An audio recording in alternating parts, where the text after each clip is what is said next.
अस्सलामुअलैकुम। मैं हूँ ईशा गुल और आप देख रही हैं सिंगापुर स्टिचिंग सेंटर। आज की क्लास शुरू करने से पहले दुरूद इब्राहिमी पढ़ लीजिए ताकि अल्लाह रहमान आपके सीखने और मेरे सिखाने में बरकत अता फरमाए। अल्हम्दुलिल्लाह हमारी 10 क्लासेस बहुत कामयाबी के साथ मुकम्मल हो चुकी हैं। ये 11वीं क्लास है और क्योंकि हम कमीज़ की कटिंग सीख चुके हैं तो सीते हुए जो सबसे पहला काम करना है वो है गला बनाना। मैं गले की कटिंग करना भी आपको सिखा चुकी हूँ और अब आपको चिपकाना बताऊँगी कि कैसे गले को चिपकाया जाता है। सबसे पहले आपने कमीज़ की ऐसे तह लगा के उसकी क्रीज़ बना लेनी है, प्रेस फेर लेनी है, फिर उसके बाद कमीज़ को खोलना है। गले का जो अंदर वाला है उसे बिल्कुल सेंटर में रखकर चिपकाना है। गले के अंदर वाला चिपकाने के बाद आपने बाहर वाला गले के साथ रखना है और चिपका देना है। और जो गले का स्टार्ट है वो कमीज़ के स्टार्ट के साथ बिल्कुल होना चाहिए, ना तो चेपी बुकरम ऊपर की जानी बढ़ना है ना कम होना चाहिए, यानी कि तीरे के बिल्कुल साथ साथ चेपी बुकरम हो। अब हमने क्योंकि पाइपिंग लगानी है और उसके लिए हमें क्या चाहिए कि हमने चेपी बुकरम के बिल्कुल साथ साथ कपड़े को काट देना है। लेकिन अगर आप कपड़ा लगाकर मोड़ना चाहते हैं तो पहले आप चेपी बुकरम के साथ सिलाई लगाएंगे, पीछे कपड़ा रखेंगे, फिर सिलाई लगाएंगे, फिर इसको आधा इंच छोड़कर कटिंग कर देंगे, कट्स लगाएंगे और कपड़ा मोड़ देंगे। वो भी इंशाल्लाह मैं अपने नेक्स्ट किसी क्लास में आपको सिखा दूंगी। लेकिन क्योंकि पाइपिंग का बहुत ज़्यादा रुझान है, पाइपिंग वाले गले ज़्यादा अच्छे लगते हैं और पाइपिंग करना भी मैं आपको सिखा चुकी हूँ, तो इसलिए मैंने सोचा गला भी पाइपिंग वाला हो जाए। तो अब हमें पाइपिंग करनी है। पाइपिंग के लिए तिरछा कपड़ा नहीं लेते बल्कि मुकम्मल तौर पर रेब लेते हैं। रेब का भी मैं आपको बता चुकी हूँ पिछली क्लासेस में कि लंबाई और चौड़ाई की तरफ से बिल्कुल एक जैसा कपड़ा पकड़ेंगे तो वो रुमाल कट बनेगा, रेब बनेगा। कोई भी तिरछा कपड़ा लेके आप उसको रेब नहीं कह सकते। तो क्योंकि मैंने हल्की सी चौड़ाई वाली पाइपिंग लगानी है तो मैं 1.5 इंच लूँगी, 1.25 इंच के बगैर। 1.25 इंच नहीं लूँगी, 1.5 इंच लूँगी। अगर आप थोड़ी बारीक पाइपिंग लगाना चाहते हैं या बारीक बिल्कुल मुकम्मल तौर पर बारीक पाइपिंग लगाना चाहते हैं तो आपको 1.25 इंच ही लेना पड़ेगा। और मोटी पाइपिंग बेशक किसी भी साइज़ की हो, पैर वाला हो या हाफ पैर की पाइपिंग हो, आपने 1.5 इंच ही लेना है क्योंकि हमने फोल्ड भी करना होता है। तो अब मैं ये कटिंग कर रही हूँ। उसके बाद मैं देख लेंगे कि हमारे ये गले के ये पूरा है या नहीं। अगर नहीं पूरा होगा तो हम जॉइंट लगा लेंगे और पिछली क्लासेस में मैं जॉइंट लगाना भी सिखा चुकी हूँ। तो कितनी सारी चीज़ें हैं जो मैं अब तक अल्हम्दुलिल्लाह आप लोगों को सिखा चुकी हूँ। तो अब ये देखिए हम बाकायदा इसे अपने नीट सूट पर ट्राई करेंगे। अब ये मुकम्मल तौर पर हमारे गले के बिल्कुल एंड मुताबिक है। इसको खींचना नहीं है क्योंकि इसमें लचक होगी, इसलिए नरमी के साथ गले के मुताबिक रख कर देखना है। साइड से फोल्ड करना है एक पैर, उसके एक पैर में सेंटर में सिलाई लगानी है। ये बहुत ज़रूरी है, ये लाजमी किया करें। ये भी मैं आपको पाइपिंग लगाते हुए सिखा चुकी हूँ। अब हम अपने गले के साथ लगाएंगे। चेपी बुकरम वाला हिस्सा हमने अपनी तरफ रखना है, नीचे अपना हमारा असल हिस्सा होगा यानी कि नीट हिस्सा होगा और सीधे हिस्से के साथ ही अपने पाइपिंग का सीधा हिस्सा रखना है, यानी कि हमारी जानिब और हमारे ऑपोजिट जानिब दोनों हिस्से उल्टे होने चाहिए। जैसे कमीज़ का हिस्सा मेरी तरफ उल्टा है और नीचे वाली साइड पर भी उल्टा ही होना चाहिए। मैं यहाँ पे थोड़ी मोटी पाइपिंग लगा रही हूँ लेकिन पैर वाली नहीं लगा रही। पैर वाली पाइपिंग भी अच्छी लगती है लेकिन ये वाली पाइपिंग मैंने हाफ पैर रखा है। एक पैर की चौड़ी पाइपिंग मैंने आपको सिखाई है ना, उसमें तो दोनों साइड पे किनारों पे सिलाई लगती है, दाएं भी बाएं भी। लेकिन इसके सिर्फ एक साइड पे ही किनारे की सिलाई लगेगी क्योंकि ये हाफ पैर की पाइपिंग है, मुकम्मल एक बड़े पैर वाली पाइपिंग नहीं है। तो इसके सिर्फ हम किनारे की सिलाई एक साइड पर ही लगाएंगे। अभी आपको फोल्ड करके दिखाऊंगी ना तो आपको समझ आ जाएगी कि इसके साइज़ की। आप चाहें तो मुकम्मल तौर पर बारीक पाइपिंग लगा सकते हैं जिसके साथ साथ सिलाई लगती है, ऊपर सिलाई नहीं लगती। और या फिर आप एक पैर वाली चौड़ी पाइपिंग भी लगा सकते हैं जिसके दोनों साइड पर किनारे की सिलाइयाँ लगती हैं, वो भी अच्छी लगेगी। गले भी मैं आपको कई तरह के ड्रॉ करना और कटिंग करना सिखा चुकी हूँ, तो ज़रूरी नहीं है आपने इसी शेप का गला बनाना है, आप कोई भी गला बना सकते हैं। क्यों अगर आप अभी तक पाइपिंग लगाने में एक्सपर्ट नहीं हुए तो आप कच्चा कीजिए, आप सुई धागे की मदद लीजिए। सुई धागे की मदद हमने इसीलिए लेनी होती है ताकि हमारा काम नीट हो जाए, क्योंकि प्रैक्टिस के बाद तो हमें सुई धागे की ज़रूरत नहीं पड़ेगी। लेकिन जब तक आपका हाथ पुख्ता नहीं हो जाता, जब तक आप मुकम्मल तौर पे अपने आप एतमाद नहीं कर लेते, अपनी सिलाई पर एतमाद नहीं कर लेते, तब तक आपको सुई धागे की मदद लेनी ही पड़ेगी। ये देखिए, अगर आप एक्सपर्ट हो चुके हैं थोड़ा थोड़ा मोड़ते जाएं, पाइपिंग की सिलाई लगाती जाएं और पाइपिंग के किनारे की सिलाई पाइपिंग के ऊपर ही लगनी चाहिए। ये देखिए, मैं मुकम्मल गला और हर चीज़ स्टेप बाय स्टेप और तफसील के साथ इसीलिए बयान करती हूँ कि कोई भी चीज़ मिस ना हो जाए। आप नई सीखने वाली बच्चियाँ हैं, आपके लिए कोई भी चीज़ मुश्किल ना रहे, हर चीज़ बहुत ही आसानी के साथ आपको समझ आ जाए। अब क्योंकि आपने बाकायदा शर्ट की तरफ आना है, प्रैक्टिस करनी है, तो इसलिए मैं चाहती हूँ कि किसी भी गलती के बगैर आप लोग हर चीज़ सीख जाएं। कोई भी छोटा सा सवाल भी अगर आपके जहन में है तो आप मुझसे कमेंट सेक्शन में पूछा करें, या फिर ग्रुप तो है ही वहाँ पे लास्ट में पूछा करें, ताकि आपकी तमाम कन्फ्यूजन दूर हो जाए। अब ये देखिए, हम पाइपिंग को हमने कट लगाना है। कट हमेशा हम गुलाई वाले में, कॉर्नर्स वाले में लगाते हैं, लेकिन अगर आपने सीधी किसी जगह पाइपिंग लगाई है वहाँ पे कट लगाने की ज़रूरत नहीं होती।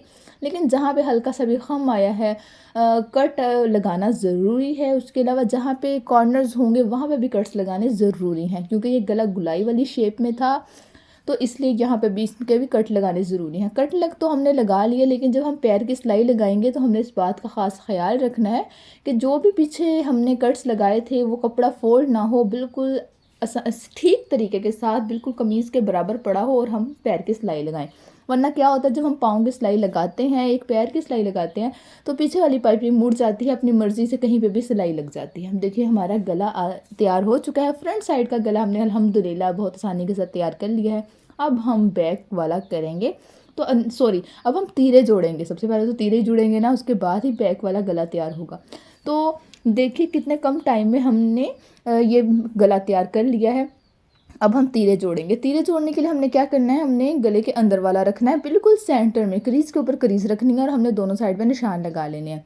तीरे जोड़ते हुए मोस्टली क्या होता है कि एक हिस्सा हमसे खींचा जाता है। ये देखिए जैसे ये मैंने रखा है, जब हम सिलाई लगाते हैं तो इसमें खिंचाव हो जाता है, ये अंदर की जानिब अजीब सी शेप में गला बन जाता है। ये बिल्कुल ऐसे, ये देखिए गला अपने जो उसके ओरिजिनल शेप है उससे अलग ही तरीके का बन जाता है, बिल्कुल अंदर को घुस जाता है, मतलब बुरी शेप ही देता है। तो आपने ये देखें, आप देख रहे हैं ना कि हम जब तीरा लगाते हैं तो ऐसे अंदर की जानिब चला जाता है गला, तो इसलिए हमने पहले ही निशान लगा लेना है, ताकि हमें पता हो कि हमारा तीरा हर हाल में इतना ही आना चाहिए। अभी क्योंकि अगर आप फर्स्ट टाइम तीरे जोड़ेंगे तो आप इसको बराबर रख कर कच्चा कर लीजिएगा, वहाँ तक जहाँ तक आपका चौक का निशान है, पेंसिल का निशान है, आपने वहाँ तक कच्चा कर लेना है, ताकि आपका तीरा बिल्कुल परफेक्ट जुड़े। उसके बाद आपने बैक और फ्रंट दोनों को बराबर रखना है। फ्रंट हमारी तिरछी होती है क्योंकि हम तीरे की कटिंग सिर्फ फ्रंट की करते हैं, तो ध्यान के साथ आपने तीरा लगाना है, बहुत ही ध्यान से, बहुत ही नरमी से। और आधा इंच आपने सिलाई में लेना है, बिल्कुल उतना ही तिरछा जितना हमारी कटिंग तिरछी है। ये देखिए, सिर्फ फ्रंट की तिरछी कटिंग करते हैं, बैक की नहीं करते, तो इसलिए ध्यान से आपने तीरा जोड़ना है। उसके बाद आधा इंच सिलाई में लेना है और बिल्कुल तिरछा सिलाई में लेना है। अगर आपकी सिलाई ठीक नहीं आई तो आप दोबारा भी ले सकते हैं, और अगर फिर भी नहीं आ रही तो आप स्केल की मदद से, इंच टेप की मदद से तिरछी लाइन खींचकर भी उसके ऊपर ऊपर सिलाई लगा सकते हैं। तो आपको मैं तमाम बातें बता रही हूँ ताकि अगर इस तरह से ना जुड़े तो किसी और तरह से जुड़ जाए। अब हमने अपने निशान के मुताबिक बिल्कुल वहाँ पे तीरा जोड़ लिया है। इससे गले की शेप बिल्कुल ठीक से बरकरार है, ना वो बिल्कुल अंदर की जानिब घुस गया है, ना वो बिल्कुल खुल गया है। यानी कि हमने हमारी जो गले की शेप थी बिल्कुल परफेक्ट, हमने उसको वहीं पे रखा है, और जो शेप जिस चीज़ की अच्छी होती है उसे वहीं पे रहने देते हैं, उसमें अपनी गलतियों की वजह से उसकी शेप नहीं बिगाड़ती। अब आप ये देखिए, ये गला बिल्कुल देखिए परफेक्ट है। ये गला ऊंचा इसलिए लग रहा है अंदर वाला, क्योंकि हमने आधा इंच सिलाई में भी तो दिया है ना। तो ये देखिए, अब हम कटिंग करेंगे पिछले गले की। पिछला गला बनाना एक बड़ा आर्ट है, हर बंदे को नहीं आता। आप अगर ख़ुद स्टिच करती हैं या आप किसी से करवाती हैं तो पिछला गला देख लीजिए, अगर तो परफेक्ट बना है फिर तो भाई बहुत ही काबिल हैं आप, और आप जिसे सिलवाती हैं वो भी बहुत काबिल हैं। लेकिन अगर परफेक्ट नहीं बना जैसे मैं बनाऊँगी तो इसका मतलब है उन्हें पिछला गला बनाना नहीं आता। तो मैं आपको सिखा रही हूँ, तो अब आप खुद बनाइएगा और बहुत अच्छा बनेगा। 2.5 से 3 इंच स्टैंडर्ड साइज़ होता है पिछले गले का, तो मैंने 3 इंच पे निशान लगा लिया है। अब आप चाहे तो 2.5 पे भी लगा सकते हैं, 3 पे भी लगा सकते हैं। और हमने एक बॉक्स बना लिया। बॉक्स हमने कैसे बनाना है, जो हमने चौड़ाई है वो इतनी रखी है कि हमने एक पैर, अगले गले से एक पैर हमने एक्स्ट्रा कपड़ा छोड़ दिया, सिलाई का मार्जिन छोड़ दिया। बिल्कुल गले के साथ दूसरा गला कटिंग नहीं किया, हमने सिलाई का मार्जिन एक पैर छोड़ा है। अभी मैं आपको दिखाती हूँ। तो आपने ये गलती बिल्कुल नहीं करनी कि फ्रंट वाले गले के बिल्कुल साथ ही कटिंग कर दें। सिलाई का मार्जिन हम कहाँ से लेंगे, ये आपको नज़र आ रहा है ना, पिछला गला हमारा जो इसकी चौड़ाई है वो पैर कम है, क्योंकि हमने सिलाई में लेना है। हमने जो पीछे पट्टी लगानी है वो उसमें जो सिलाई में जाएगा उसका मैं आपको ये बता रही हूँ। अब हम इसके लिए भी बिल्कुल वैसे ही पट्टी कटिंग करेंगे जैसे हम पाइपिंग के लिए पट्टी कटिंग करते रहे हैं। अब हमने ये तिरछा कपड़ा ले लिया, सेम इसकी भी लंबाई और चौड़ाई वैसे ही रखनी है जैसे हम पाइपिंग के लिए रखते हैं। और ये डबल रखना है, डबल को ही कटिंग कर लेना है। मैं इसको 1.25 इंच रख रही हूँ। 1.25 इंच होता है 1 इंच से 2 पॉइंट कम, 1 इंच से 2 पॉइंट कम डबल रख कर, ये नहीं कि सिंगल कटिंग कर लेना है, डबल रख कर 1 इंच से 2 पॉइंट कम रखना है और इसको ऐसे कटिंग कर लेना है। 1 इंच से 2 पॉइंट कम हम जब डबल में रखेंगे ना, तो ये जब हम खोलेंगे तो ये 1.5 इंच बन जाएगा, यानी कि हमें 1.5 इंच वाली पाइपिंग चाहिए। तो आपने 1.5 इंच की पाइपिंग काट लेनी है, जैसे भी आपको आसानी हो आपने 1.5 इंच की पाइपिंग कटिंग कर लेनी है। ये देखिए 1.5 इंच की पाइपिंग है। और अब ये देखिए, अब इसको डबल करेंगे, सीधा हिस्सा रखना है, ये आपने ख़ास ख्याल रखना है, और उसको ऊपर से हम बराबर कर लेंगे। अब ये देखें, अब हम ये रखेंगे आधा आधा, जो पाइपिंग है आधी वो गले के ऊपर आनी चाहिए, आधी गले से नीचे आनी चाहिए, और जो तीरे की सिलाई थी ना उसके ऊपर ही हम दोबारा सिलाई लगाएंगे। ये देखिएगा, अभी तीरे की सिलाई के ऊपर ही सिलाई आनी चाहिए, ऊपर की जानी बढ़ जाए नीचे की जानी बढ़ जाए ऐसा हमने कुछ नहीं करना। और ये जो पाइपिंग है आधी ये गले के ऊपर आई है, आधी गले से नीचे पीछे वाले हिस्से पे आई है, यानी कि जो हमने एक पैर छोड़ा था ना सिलाई के लिए बैक वाले गले में, आधी उसके ऊपर आई है और आधी हमारे फ्रंट वाले गले पे आई है। और आप ये भी देखिए कि हमने कमीज़ को उल्टाया हुआ है, यानी उल्टी कमीज़ पकड़ी हुई है। अब हम एक पैर सिलाई में लेते जाएंगे बहुत आसानी के साथ। पाइपिंग क्योंकि तिरछी है, आपने खींचना बिल्कुल नहीं है, ये डबल पाइपिंग है और इसको ऐसे ही लगाना है। खुले वाले हिस्से आपने सिलाई में लेने हैं, जुड़ा हुआ हिस्सा हम पलटाएंगे, ठीक है। ये भी ध्यान रखना, ये नहीं कि खुले वाले हिस्से हमारी तरफ आ जाएं और जुड़ा हुआ हिस्सा हम आराम से सिलाई में ले लें, तो ऐसा नहीं करना, ऐसी गलतियां नहीं करनी। तो अब आप ये देखिए, हमने एंड जहाँ पे करना है सेम वो भी वैसे ही करना है। आधा फ्रंट के गले पर है और आधा बैक के गले पर है पाइपिंग। और ये देखिए, अब हमने तीरे की सिलाई ऊपर दोबारा सिलाई लगाई और ये हमारा काम कंप्लीट हो गया, आधा काम अल्हम्दुलिल्लाह। यहाँ पे हम एक्स्ट्रा कपड़ा रिमूव कर देंगे, कटिंग कर देंगे। और ये देखिए, धागे वगैरह भी साथ साथ कटिंग कर दिया करें ताकि नीटनेस बरकरार रहे। और अब हम एक किनारे की सिलाई लगाएंगे। ये देखिए हमारी पाइपिंग है, हम इसको ऐसे रखेंगे, ये देखिए ऐसे रखेंगे, इसके ऊपर पाइपिंग ऊपर किनारे की सिलाई लगाएंगे। कोई पक्का नहीं करना, कोई डबल सिलाई नहीं करनी, सिर्फ एक किनारे की सिलाई लगानी है वहाँ से वहाँ तक जहाँ से आसानी से लग सके, क्योंकि आगे तक आते हुए बहुत मुश्किल हो जाती है। इसलिए मैंने 1 इंच छोड़ के लगाना शुरू की और 1 इंच पहले ही ख़त्म कर दी, ठीक है।